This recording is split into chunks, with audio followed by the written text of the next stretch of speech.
अक्सर बहुत से जगह जब सत्संग या कोई कथा का आयोजन होता है तो मैंने भी कई जगह देखा है, संतजन भी कह देते हैं कि बच्चों को घर भेज दो। कभी हमारे संचालक साहब भी कहे, लेकिन मैं कभी नहीं कहता, बल्कि मैं ये कहता हूँ कि और हो सके तो बच्चों को बैठा के रखो, भले ही वो उत्पात मचाए, क्योंकि यहाँ रहेगा तो शायद वो यहाँ के संस्कार में ढलेगा। हम उसे घर भेज देंगे फिर तो कोई मतलब ही नहीं, क्योंकि बच्चे कच्चे आम हैं और कच्चे आम को आप जितना चाहे पका सकते हैं, जितना चाहे उसको मनोनुकूल पका सकते हैं। हमारे संतजन तो कहते हैं बूढ़े पके आम हैं, उनको अधिक नहीं पकाया जा सकता, फिर वो सड़ जाएंगे, क्योंकि उन्होंने अपने जीवन के अनुभवों से जो पाया है अब पा चुके।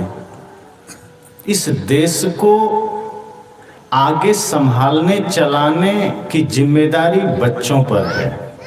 आज हम उसे जैसी शिक्षा देंगे, जैसा संस्कार देंगे, कल वैसा समाज, वैसा भारत खड़ा होगा।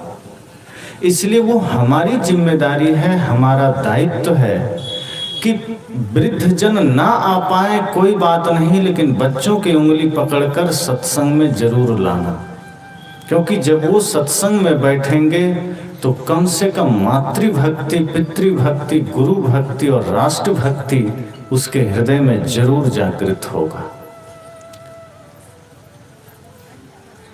क्योंकि जिन जिन महापुरुषों के बारे में हम पढ़ते हैं, सुनते हैं पुरा काल से, वे सभी महापुरुष गुरुकुल में बचपन से ही जाके पढ़ना आरंभ किए थे।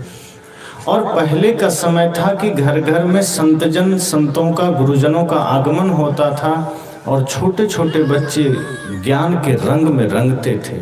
यद्यपि उसे बोध नहीं है, लेकिन जो स्वाभाविक संस्कार है ज्ञान का, ध्यान का, भक्ति का, प्रेम का, सेवा का, वो ग्रहण कर लेता था। ऐसे भी आप अनुभव करेंगे कि आप कोई चीज बच्चों को सिखाना चाहें वो नहीं सीखेगा, लेकिन आप कुछ चीज उसके सामने करें, दिखाएं, वो सीख जाता है। सिखाने से कम सीखता है, दिखाने से ज्यादा सीखता है। अर्थात ग्रहण करने की शक्ति उसके माइंड में, आंखों में सबसे ज्यादा है। आप उसके सामने जो भी घटना करेंगे, जैसा करेंगे वो करेगा।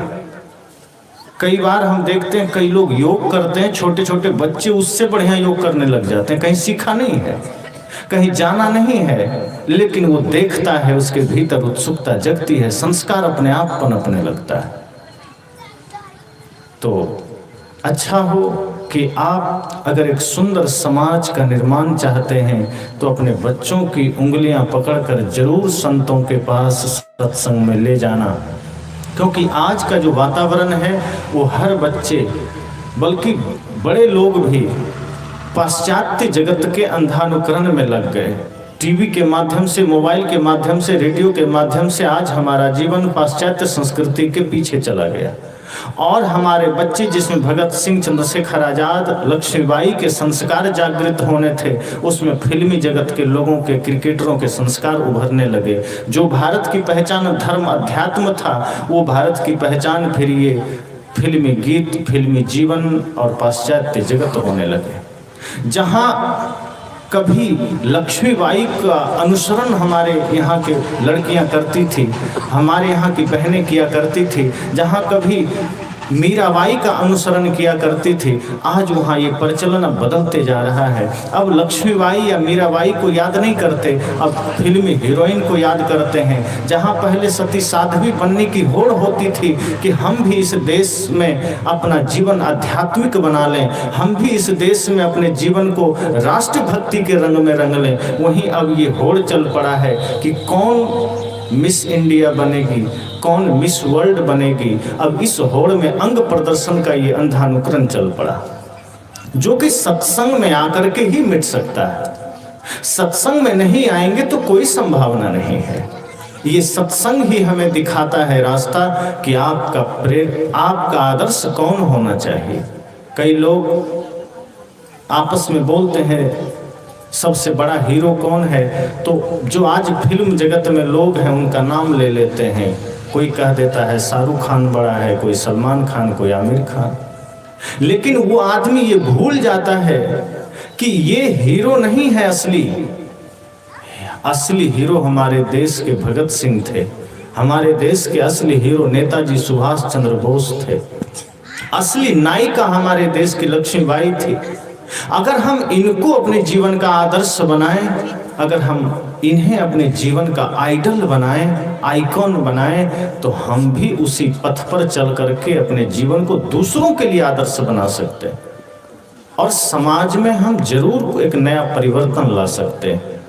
तो ऐसे महान पुरुषों, ऐसे महान आत्माओं का हम अनुसरण करें और कोशिश करें कि जो जीवन हमें मिला है ये बहुत थोड़ा है। ये कोई सदा के लिए कोई रहने नहीं आया, यहाँ सदा ही रहना है। ये भूल में आदमी रह जाता है और जब यहाँ दुनिया से जाता है तो पता चलता है हमने तो कुछ कमाया ही नहीं, क्योंकि जो हमने कमाया वो तो गंवा दिया और जो साथ जाने वाली दौलत थी वो हमने कमाया नहीं।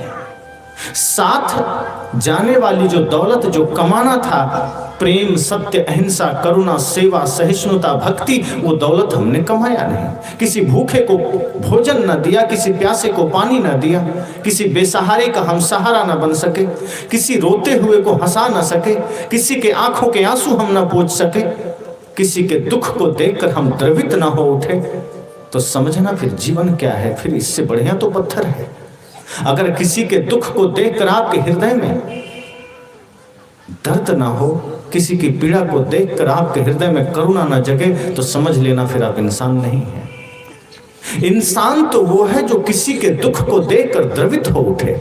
इंसान तो वो है जो किसी की पीड़ा को देखकर पीड़ित हो उठे, जो ये सोचे कि मुझे अपने से पहले दूसरों को देखना है।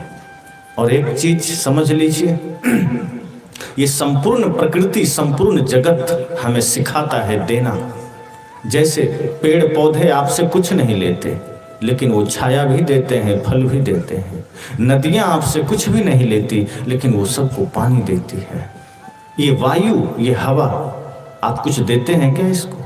लेकिन आपके, हमारे, सबके संपूर्ण जगत को प्राण देता है। ये सूर्य हमसे कुछ भी नहीं लेता, लेकिन संपूर्ण ब्रह्मांड को जीवन देता है। इसलिए आपने गीत सुना होगा, मधुवन खुशबू देता है, सागर सावन देता है,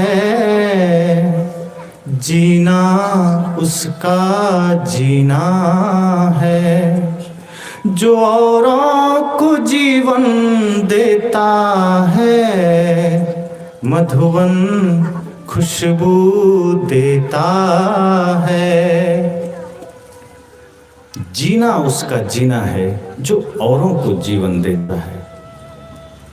कहा सब कुछ छोड़ दीजिए, इतना ध्यान रखिए कि उसी का जीवन असली जीवन है जो दूसरों को जीवन देता है। और एक बात ध्यान रखने की है कि जो दूसरों को जीवन देता है, संपूर्ण प्रकृति उसके जीवन की रक्षा करता है, उसके जीवन की सुरक्षा करता है।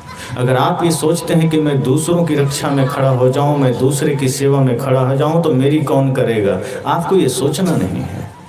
जिस दिन आप समाज के लिए जीने लगते हैं, जिस दिन आप राष्ट्र के लिए जीने लगते हैं, जिस दिन आप प्राणी मात्र के लिए जीने लगते हैं, संपूर्ण विश्व आपके लिए मंगल कामना करता है। इसलिए जीवन है थोड़ा, और इस थोड़े जीवन में इस गलत फहमी में मत रहिए कि हमें तो बहुत दिन रहना है और सब कुछ लेके जाना है। ये धन, ये दौलत, ये घर, ये परिवार, ये सब हमें व्यवस्था के लिए मिले हैं। इस शरीर को हम अच्छे ढंग से चला सकें, बस इसके लिए मिले हैं। आप अच्छा से जीवन बिताएं, कोई दिक्कत नहीं। अच्छे कपड़े पहने, अच्छा घर बनाइए, अच्छा भोजन कीजिए, अच्छे खाने पीने की सारी सामग्री रखिए, लेकिन ये सारी अच्छाइयाँ सिर्फ शरीर को व्यवस्था देने के लिए, और एक चीज और ध्यान रखना है कि ये शरीर अस्थाई है, ये शरीर सदा रहने वाला नहीं है, इसलिए इसकी सारी व्यवस्था शरीर के साथ ही खत्म हो जाएगी। लेकिन जो चीजें कभी नहीं मिटेगी वो आपके अपना भीतर का जो प्रेम है, ज्ञान है, सेवा है, आपका कर्म है, आपका संस्कार है। जो कर्म हम कर जाते हैं वो शरीर मिट जाए फिर भी कर्म हमारा रहता है। रावण मिट चुका है लेकिन उसका कर्म आज भी जिंदा है। तभी तो दशहरा में लोग रावण को मारते हैं। राम जी ने बहुत पहले मार दिया था लेकिन आज भी आदमी का मन नहीं भरा, वो आज भी पुतला में बाण चला के मारता है। कितना गुस्सा है मन में, कितना क्रोध है मन में कि रावण ने गलत कर्म किया तो आज भी हर साल हम उसे मारते हैं। और कोई एक जगह नहीं, पूरे भारत में सब जगह मारा जाता है। राम का जीवन मर्यादा से भरा हुआ था, ये पूजा आज भी उनकी होती है, हर घर में होती है, लोग उनकी पूजा करते हैं। कृष्ण का जीवन प्रेम से भरा हुआ था, उनकी पूजा होती है। कंस पापी था, उसको हम दुत्कारते हैं। कर्म कभी पीछा नहीं छोड़ता। यदि हमने गलत कर्म किया है तो आज कल परसों कभी भी किसी भी युग में वो कर्म हमारा मिटेगा नहीं, और यदि हमने अच्छा कर्म किया है तो वो भी नहीं मिटेगा। इसलिए मैंने कहा कि जीवन है थोड़ा, और ये ध्यान रखना चाहिए कि जब जीवन थोड़ा है तो हम ऐसे कर्म करें, ऐसा अपना जीवन को बनाएं कि जब हम जिए तो आनंद से जिए, दूसरों को भी आनंद दें। आप सोचिए, हर कोई अपने अपने जीवन में एक बार जब कभी बैठिए एकांत में, आंखें बंद करके यह सोचिए कि क्या मेरी वजह से किसी को कोई खुश हो पाया? क्या हमने किसी के दुख को मिटाया? क्या हम किसी के खुशी के कारण बन पाए? क्या हमने कभी किसी को सहारा दिया?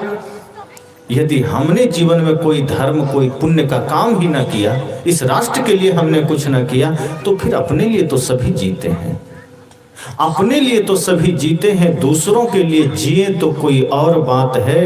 यूं तो एक ही पांव पर चला करते हैं लोग, दूसरा भी साथ दे तो कोई और बात है।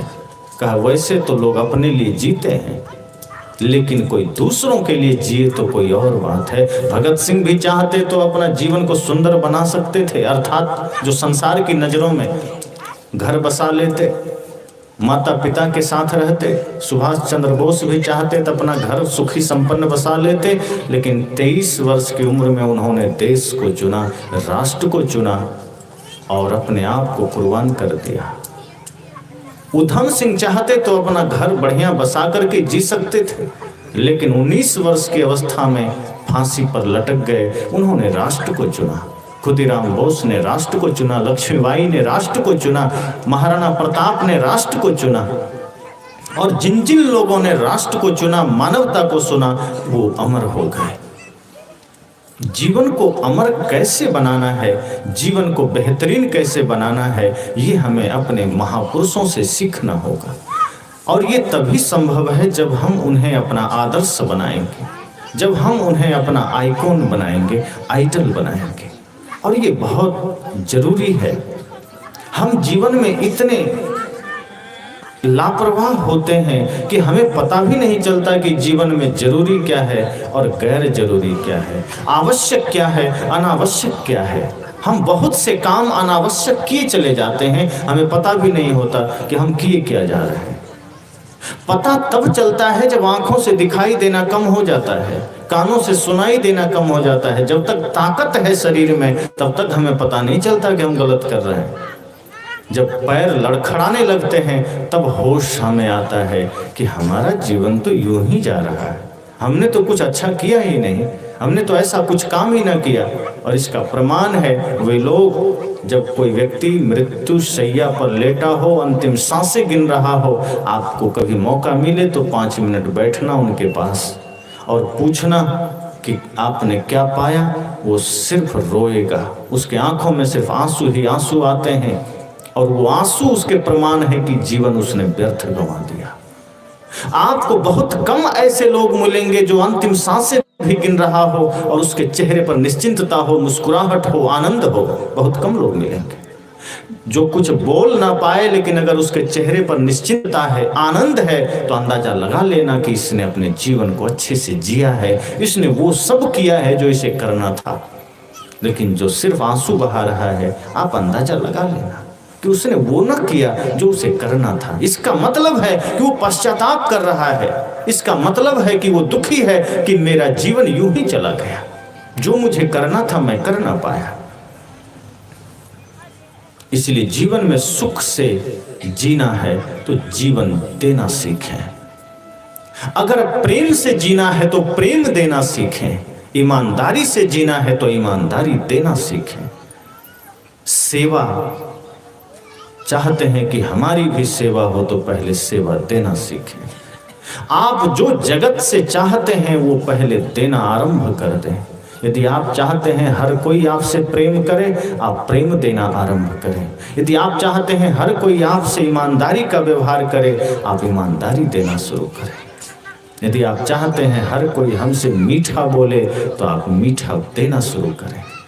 एक जगह एक संत कह रहे थे, सबसे मीठा बोलो, मधुर बोलो, कड़वा मत बोलो, हमेशा मीठे वचन का प्रयोग करो। एक आदमी उठा, वो गया, कहा गुरुजी मैं चाहता तो हूं कि मैं सदा मीठा बोलूं, लेकिन मुझे शुगर है इसलिए मैं मीठा नहीं बोलता। संत ने कहा तुम जैसे कुतर्की लोग अगर धरती पर हो तो कड़वाहट तो रिश्तों में आएगी ही, क्योंकि तुम्हारे वचन अगर मीठे हो जाए तो उससे शरीर के शुगर पर फर्क नहीं पड़ेगा। शरीर में शुगर है, वचन तुम्हारा कड़वा है, और तुम कह रहे हो कि मेरा शुगर बढ़ जाएगा इसलिए मैं मीठा नहीं बोलता।